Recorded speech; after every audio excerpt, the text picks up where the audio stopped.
ప్రభువైన యేసుక్రీస్తు నామంలో వీక్షకులందరికీ శుభాలు.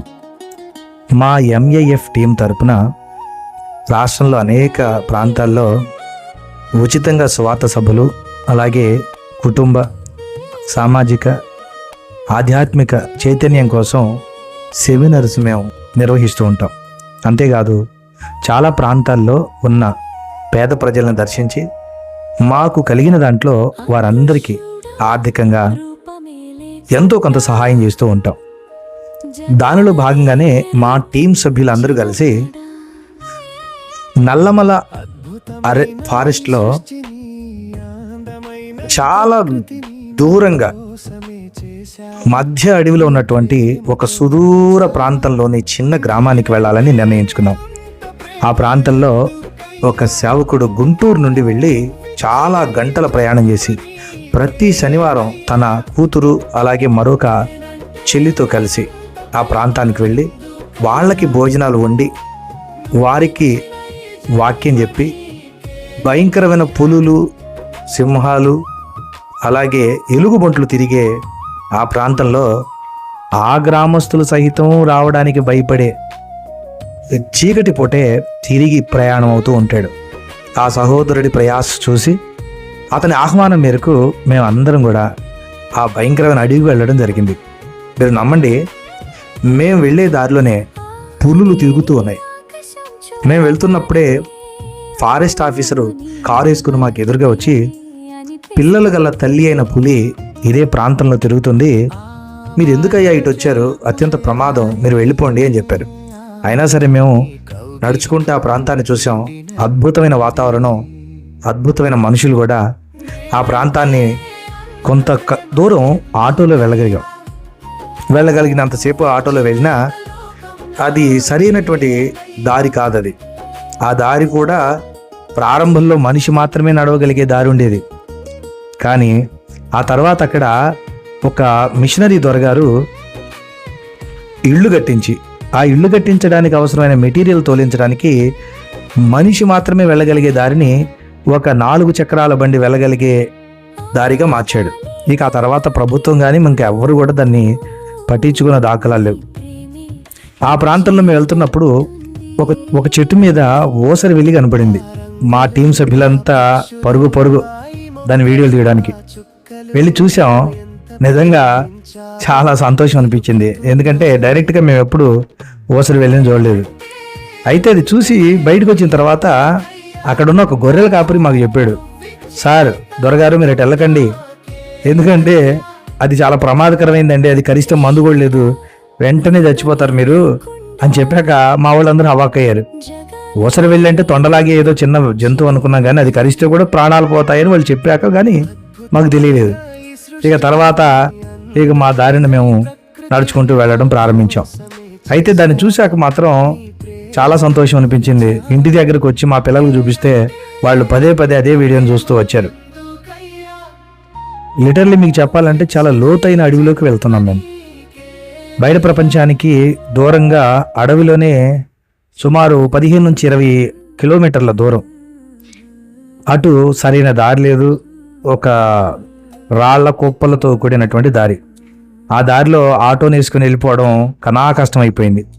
ఇక ఆటోలో అక్కడ ఉన్నటువంటి పేద ప్రజల కోసం బట్టలు, వాళ్ళ కోసం అంటూ వండిన కొన్ని పదార్థాలు, బిస్కెట్లు, స్వీట్లు పెట్టుకొని మా సహోదరులు అందరం కలిసి నడుచుకుంటూ వెళ్ళిపోతున్నాం.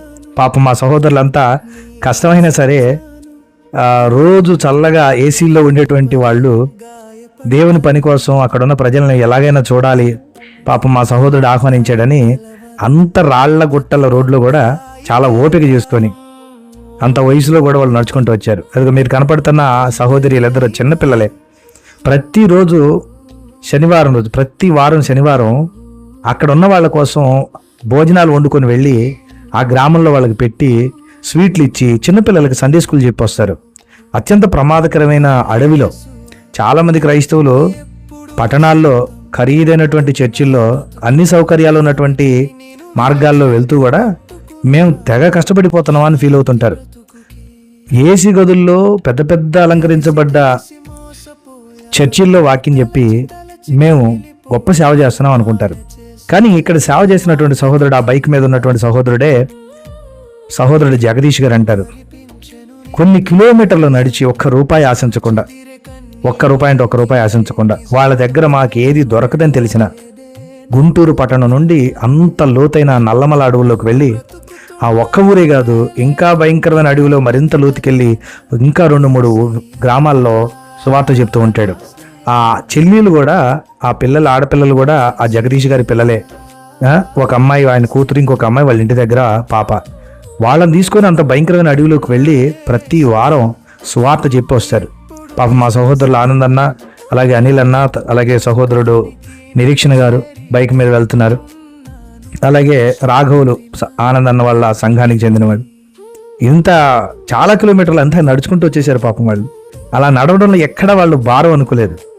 చాలా సంతోషంగా భావించడం చూసి నాకు చాలా ఆనందం వేసింది. ఎందుకంటే ఇంటి దగ్గర ఒట్టి కబుర్లు చెప్పుకుంటే కాలం గడపడం కంటే అంత భయంకరమైన అడవిలో సింహాలు, పులులు, ఎలుగుబంట్లు అదే దారిలో నడుస్తాయట. సాయంత్రం 3 గంటలు దాటితే అవి అదే దారిలో నడుస్తూ ఉంటాయట. ఎక్కడ ఆహారం దొరుకుతుందా అని వేటకు తిరుగుతుంటాయంట. అలాంటి అడవిలో మేము ఇప్పుడు నడుచుకుంటూ వెళ్ళిపోతున్నాం. ఒక్కొక్కసారి పట్టపగలే పులులు అదే దారిలో వస్తాయని కూడా చెప్పారు. ఏమో తెలీదు, అయినా సరే మా సహోదరులంతా ఆ రోడ్లో నడుచుకుంటూ రావడానికి ఇష్టపడ్డారు. కొంత దూరం బైకుల మీద వెళ్ళగలిగినా ఆ భయంకరమైనటువంటి రోడ్ల మీద, రాళ్ల గుట్టల్లో అది కూడా పెద్ద కష్టమే. ఎందుకంటే పెద్ద కుదుపుకు గురవుతుంటుంది. అయినా సరే వాళ్ళకి కష్టం అనిపించినా, ఎప్పుడు చేయని పనైనా వారి లోపల ఉన్నటువంటి ఆసక్తి వారిని పని చేయడానికి పురుగొల్పింది. పాపం వీళ్ళంతా కూడా సహోదరుడు రాఘవులు, అలాగే చిన్నమరీదాసు, పుష్పరాజు, వీళ్ళంతా ఇదే పనిలో ఆసక్తిగా ప్రయాణిస్తూనే ఉన్నారు. చాలా దూరం నడిచాం, ఇలా నడుచుకుంటూ వెళ్ళిపోతూనే ఉన్నాం. ఆ గ్రామం వచ్చేంత వరకు మాకు ముందుగా ఆటో ఆహార పదార్థాలని, అలాగే వారి కోసం అంటూ మా సహోదరులంతా మంచి మంచి చీరలు, బట్టలు సమకూర్చారు. వాటిని అక్కడ ఉన్నటువంటి గ్రామ ప్రజలకు ఇవ్వాలి అనే ఆశతో 3 మూటలు పట్టుకొచ్చారు మా వాళ్ళంతా. అయినా సరే సంతోషంగా ప్రభు కోసం అని చెప్పి మేము అందరూ నడుచుకుంటూ వెళ్ళడం జరిగింది. వాస్తవం చెప్పాలంటే ఒక బహిరంగ సభలో 1000 మంది ముందు నిలబడి వాక్యం చెప్పడం కంటే, నేను నిజంగా నా మనస్ఫూర్తిగా చెప్పదలుచుకున్న మీ అందరికీ చాలా ఆనందాన్ని ఇచ్చేటువంటి సందర్భం అది. ఇంటి దగ్గర లేకపోతే పెద్ద పెద్ద సభల్లో పరిచర్య చేస్తున్నా అని చెప్పుకునే వాళ్ళంతా ఈ ప్రాంతాలలోకి వెళ్ళి సువార్త పరిచర్య చేస్తున్నప్పుడు వాళ్ళ మనసాక్షిని అడిగితే వాళ్ళు చెప్పగలుగుతారు, ఇది నిజమైన పరిచర్య అని. ఈ చాలామంది ఎక్కువైపోవడమో, డబ్బు ఎక్కువైపోవడమో, సంఘాల అధికారం కోసం, ఆధిపత్యం కోసం కొట్టుకొని చేస్తున్నారు. కానీ చూడండి, ఇలాంటి రాళ్ల మధ్య, భయంకరమైన దారుల మధ్య కొన్ని కిలోమీటర్లు ఆడపిల్లలను వేసుకుని జగదీష్ గారు లాంటి వాళ్ళు పరిచర్య చేస్తుంటే నిజంగా నా కళ్ళ వెంట నీళ్లు తిరిగాయి. మనకి అతను చేసేటువంటి పరిచర్యకి ఎంత వ్యత్యాసం ఉందని. నేను ఆ బ్రదర్ని అడిగిన, బ్రదర్ వీలైతే ప్రతి నెల మమ్మల్ని పిలవండి, మేము వస్తాం, మీకు తగినంత పరిచర్య సహకారం అందిస్తామని. చూడండి, మనందరం సిగ్గు తెచ్చుకోవాలి వీళ్ళందరినీ చూసి. కన్న బిడ్డలను తీసుకొని, తన భార్య పనిచేసి, తాను పని చేసుకొని, తన కష్టార్జితాన్ని అక్కడున్న ప్రజలకు పెడుతూ సుమారు 5 సంవత్సరాలుగా ఆ సహోదరుడు అక్కడ పరిచర్య చేస్తున్నాడు. మనం ఉన్నాం బయట సమాజంలో గొప్ప గొప్ప పరిచర్య చేస్తున్నాం అని చెప్పుకుంటాం. కానీ వీళ్ళు చేసే పరిచర్య ఎంత గొప్పదో ఒక్కసారి ఆలోచించండి. అందుకని మనోళ్ళు ఇలాంటి ప్రాంతాలకు వెళ్తే కానీ జ్ఞానోదయం రాదు అనిపిస్తుంటుంది. ఎవరైనా సేవకుడు కావాలి అనుకున్నప్పుడు కనీసం 1 సంవత్సరం 2 సంవత్సరాలు ఈ ప్రాంతాల్లోకి వెళ్ళి తర్ఫీదు పొందితే సరిపోతుంది. బైబిల్ కాలేజీలోకి వెళ్ళి థియాలజికల్ క్లాసులు విన్నా వాళ్ళ బుర్రకెక్కక, కడుపు నిండా హాస్టల్ ఫుడ్ తిని చెప్పేటువంటి వాక్యం కూడా బుర్రకెక్కక, ఏదో పూర్తి చేసామని ఆ బైబిల్ కోర్సు పూర్తి చేసి ఇక్కడికి వచ్చి చర్చిల్లో పాస్టర్లుగా చలామణి అవుతున్న వాళ్ళు నిజంగా యోగిలా కాదా అని వాళ్ళ మనస్సాక్షిని పరిశోధించుకోవాలి. ఇలాంటి ప్రాంతాల్లోకి వెళ్ళి సువార్త చేయడం కాదు, వారందరి కోసం మన కష్టాన్ని, మన శ్రమను వెచ్చించి అక్కడ ఉన్న వాళ్ళకి విజ్ఞానాన్ని, చదువుని, అలాగే సువార్తని, వారికి ఆర్థిక సహాయాన్ని కూడా మనం చేయగలిగితే ఎంత అద్భుతమైన మానసిక సంతృప్తి దొరుకుతుంది. అందరూ పట్టణాల మీద పడి అక్కడేదో దొరుకుతుంది అని ఆర్థిక సంపాదన కోసం అరులు చేస్తున్నటువంటి దినాలు. మొత్తానికి గ్రామానికి చేరుకున్నామండి. ఈ సిమెంట్ రోడ్డు ఈ గ్రామంలో వేసింది కూడా ఒక క్రైస్తవ మిషనరీ ద్వారా. ఇక్కడ ఒక విచిత్రమైన విషయం మీకు చెప్పాలి. ఇంత భయంకరమైన రోడ్లు, సిమెంట్ రోడ్డు గవర్నమెంట్ వాళ్ళు వేశారు అనుకున్నారా? కాదు, ఇది గవర్నమెంట్ వాళ్ళు కాదు, ఒక క్రిస్టియన్ మిషనరీ సంస్థ దొరగారు వేసి అక్కడ ఉన్న వాళ్ళందరికీ, అదిగో చూసారా, ఆ సిమెంట్ ఇళ్ళన్నీ కట్టించాడు. అంత అరణ్యంలో, అంత లోతైనటువంటి ప్రాంతంలో, అంత అడవిలో ఎవరు వేస్తారు సిమెంట్ రోడ్లు? సరైనటువంటి వాహనాలు వెళ్ళడానికే కష్టం. అలాంటి ప్రాంతంలో సిమెంట్ రోడ్లు వేయడమే కాదు, అందరికీ ఇళ్ళు కట్టించి సోలార్లు బిగించి వాళ్ళు వెళ్ళిపోయారు. వీళ్ళు వెళ్ళిపోయిన తర్వాత కొంతమంది కాషాయ దండు వచ్చి వాళ్ళందరికీ ఏం చెప్తారంటే, క్రైస్తవులు వస్తారు, మిమ్మల్ని మతం మారుస్తారు, మీరు పొరపాటును కూడా మతం మారొద్దు అని చెప్పి వాళ్ళ ఇళ్ల మీద కాషాయ జెండాలు తగిలించి అక్కడే కళ్ళు కాసుకొని కళ్ళు తాగి పడి దొర్లాడుతున్నారట. అప్పుడు అక్కడ ఉన్న ప్రజలకు అర్థమైపోయింది, ఒరే బాబు, వీళ్ళు ఏమి చేయరు, ఇలా అబద్ధాలు మోసాలు చేసుకుంటూ వెళ్ళిపోతారు, వీళ్ళ మాటలు మనకెందుకు అని చెప్పి అక్కడ నుండి వాళ్ళని తరివేశారట వాళ్ళు. లేదంటే అక్కడికి వెళ్ళి అక్కడ ప్రజలకి క్రైస్తవ్యం గురించి, పాస్టర్ల గురించి వ్యతిరేకంగా చెబుతూ అదే క్రైస్తవులు కట్టించిన ఇళ్లలో బ్రతుకుతున్నటువంటి వాళ్ళని వాళ్ళ ఇంటి మీద కాషాయ జెండాలు వేయడమే కాకుండా అక్కడున్న ప్రజలతో కలిసి సారాయి కాసి ఆ సారాయి తాగి అక్కడే చెట్టు కింద దొర్లాడుతున్నారట వీళ్ళు. వాళ్ళు కొన్ని రోజులు చూసి కోపం వచ్చి వాళ్ళందరినీ వెళ్ళగొట్టేశారు. ఆ తర్వాత పాస్టర్ గారిని పిలిచి, అయ్యా మీరే రండి, అలాంటి వాళ్ళు మాకొద్దు అని చెప్పి, ఇదిగో ఇక్కడ ఉన్నటువంటి దుర్గయ్య గారు, అక్కడ ఉన్నటువంటి పెద్ద, ఆ గ్రామ పెద్ద, మేము వెళ్తే చాలా ప్రేమగా మమ్మల్ని ఆహ్వానించాడు. ఈయన జగదీష్ గారు, టోపీ పెట్టుకున్న సహోదరుడు. 5 సంవత్సరాలుగా అక్కడ ఉన్నటువంటి భయంకరమైన అడవిలో సింహాలు, పులుల మధ్య అర్ధరాత్రి ఒక్కడే బైక్ వేసుకుని వెళ్ళి మళ్ళీ తిరిగి వస్తా తన బిడ్డలను కూడా ఆ ప్రాంతానికి తీసుకెళ్ళి పరిచర్య చేస్తున్నటువంటి నిఖార్సైనటువంటి సేవకుడు. అక్కడ ఉన్నటువంటి పెద్ద దుర్గయ్య గారు చాలా ప్రేమించాడు. మేము వెళ్తే చాలా కౌగిలించుకుని, పాస్టర్ గారు వందనాలు వందనాలు వందనాలు అని చెప్పి అందరికీ షేక్ హ్యాండ్ ఇచ్చుకుంటా వాళ్ళ ఇంట్లో మా అందరికీ ఆతిథ్యం ఇచ్చాడు. మీరు నమ్మండి, వాళ్ళ ఇంటికి వెళ్తే 10 అంతస్తుల బంగ్లా కంటే కూడా చాలా ఆనందాన్ని ఇచ్చింది. ఎందుకంటే ఒక మంచి చెట్టు ఉందండి అక్కడ, మీరు చూడాలి, షాక్ అయిపోతారు. ఎందుకంటే అక్కడ కనపడుతుంది కదా, అదే వాళ్ళ మందిరం. అక్కడే వాళ్ళు ఆరాధన చేసుకుంటారు. దుర్గయ్య గారు మందిరం కట్టుకోవడానికి తానే కొంత స్థలాన్ని పాస్టర్ గారికి ఇచ్చాడు. ఆ స్థలంలో పాక వేసి అక్కడే వాడు ప్రతి వారం ప్రార్థన జరుపుకుంటారు. ఇక మేము ఆ పక్కనే ఉన్నటువంటి చెట్టు దగ్గరికి వెళ్ళామండి. ఎంత చల్లగా ఉందంటే ఏసీ పనికిరాదండి, అంత అద్భుతంగా ఉంది. అక్కడ నుంచి మేము కదలలేకపోయాం, అంత బాగుంది. ఇదిగో వీళ్ళే మా సహోదరుల తల్లి. ఇదిగో చూడండి, అక్కడ ఒక అమ్మాయి, దానికి భోజనాలకు అవసరమైనటువంటి ఏర్పాట్లన్నీ వాళ్ళే చూశారు, వాళ్ళే వండారు. మంచి సాంబారు, పచ్చడి వండి అక్కడ ఉన్న వాళ్ళకి మాకు పెట్టారు. చాలా చక్కగా పల్లెటూరులో, అందులోనూ అడవిలో ఉన్నటువంటి పల్లెటూరులో ఒక చిన్న తండాలో మేమంతా పచ్చడి వేసుకొని తింటే అంత కమ్మగా ఉందండి. అందరు కలిసి సహోదరులు అందరూ కూర్చున్నారు. ఆ చెట్టు కింద కూర్చునేసరికండి, మీరు నమ్ముతారో లేదో, అస్సలు ఎండ అనేది తెలియకుండా పోయింది. ఎంత అద్భుతంగా ఉందో, ఎంత హాయిగా ఉందో. ఇంత ఆరోగ్యం మనం పోగొట్టుకుంటున్నావా? బయట ఏసీలకు అలవాటు పడి, సౌకర్యాలకు అలవాటు పడి మనం అసలు ప్రకృతిని మిస్ అవుతున్నామని అనిపించింది. చాలా అద్భుతంగా ఉందండి, చాలా అద్భుతంగా ఉంది. గొప్ప పరిచర్య సహోదరులు చేస్తున్నారు. మా అందరికీ కుర్చీలు ఇచ్చి పాస్టర్ గారు నిలబడ్డారు.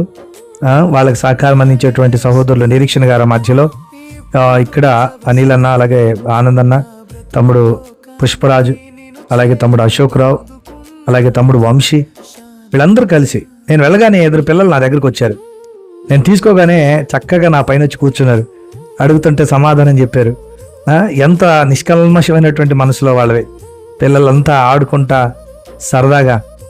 మా సహోదరులందరికైతే మాత్రం ఆ రోజు ఎంత ఆనందంగా గడిచిపోయిందో.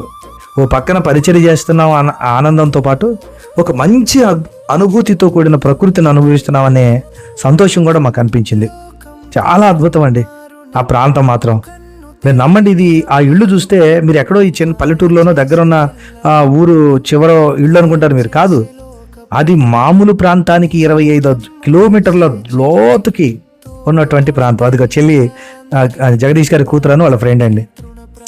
అలాంటి ప్రాంతం నుంచి మేము ఫోటోలు దిగి అక్కడ పరిచయం చేసి వచ్చాం. చాలా అద్భుతమైన ప్రాంతం అండి, చెప్పడానికి లేదు. అక్కడ నుంచి రావడానికి మాకు మనసు ఒప్పల వచ్చేటప్పుడు అంత బాగుంది మాకు ప్రాంతం. చాలా అద్భుతమైన ప్రాంతం. అక్కడికి వెళ్తే చూడండి, ఒక పెద్ద కాలువ, అది మీరు చూడడానికి ఎట్లా కనపడుతుంది, అది పెద్ద కాలువ. అడవుల్లో కొండల మీద పడినటువంటి వర్షం కిందకు వచ్చి సహజ సిద్ధంగా ఏర్పడినటువంటి కాలువ అది. అందులో రాళ్ళు రప్పలు బాబోయ్.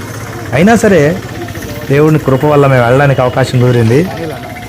మేము వెళ్ళి విజయవంతంగా ఆ పరిచర్యను ముగించుకొని తిరిగి రాగలిగాం. మా సహోదరులు అంతా చాలా సంతోషించారు, ప్రతి ఒక్కరు. కొంతమంది అయితే అన్నా మళ్ళీ వద్దామన్నా. వీళ్ళు చాలా నిష్కల్మషమైనటువంటి మనసున్న వాళ్ళు, వాళ్ళతో గడుపుతుంటే చాలా సంతోషంగా ఉంది. మన ఇంటి దగ్గర ఏసీలో కూర్చున్నా, పెద్ద పెద్ద ఇళ్లలో కూర్చున్నా కూడా ఎలాంటి సంతోషం దొరకదు. మళ్ళీ వద్దామన్నా ఇదే ఆలోచన అక్కడ ఉన్న వాళ్ళకి. నేను అక్కడ పిల్లలకి వెళ్ళి సరదాగా గడిపాను, వాళ్ళకి కొన్ని మంచి విషయాలు చెప్పాను, వాళ్ళు మాతో పాటు ఆడుకున్నారు కూడా. అక్కడ ఉన్న పెద్దవాళ్ళు అయితే నేను చేసేటువంటి ఫన్నీ మూమెంట్స్కి పెద్దవాళ్ళు చిన్నవాళ్ళు అందరూ నవ్వుతూ ఉన్నారు. చాలా సరదాగా గడిచిపోయిందండి ఆ ప్రాంతం మాత్రం. మనస్ఫూర్తిగా నేను చాలా రోజుల తర్వాత పరిపూర్ణంగా సంతోషించాను ఆ ప్రాంతాన్ని. మీరు కూడా చూసి ఆనందించండి.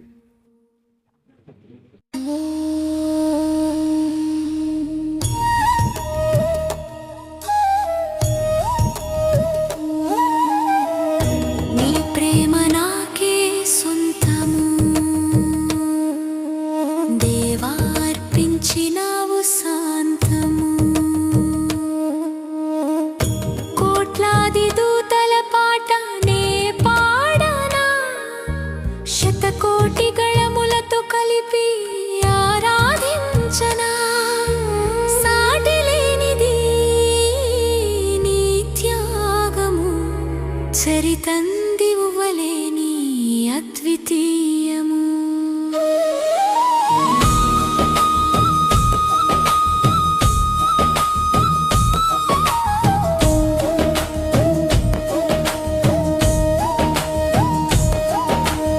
ఒకడైన లాభమే లేకుండా ఒకటైన నా కోసం చేయగలడా? సమానమైన అందమైన చూచకుండా నాతో ఉండగలడా?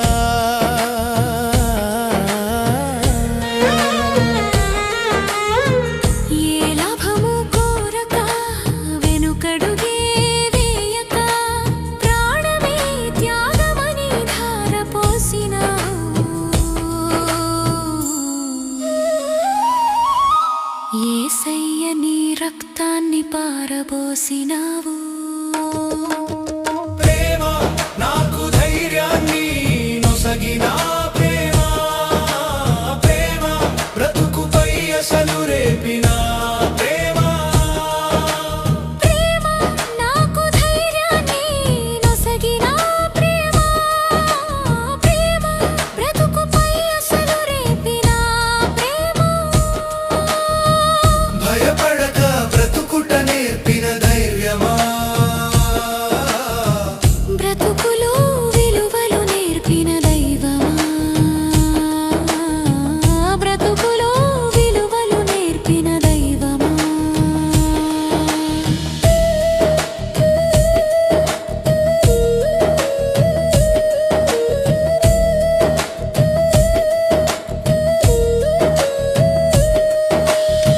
స్వచ్ఛమైన సేవే త్యాగమని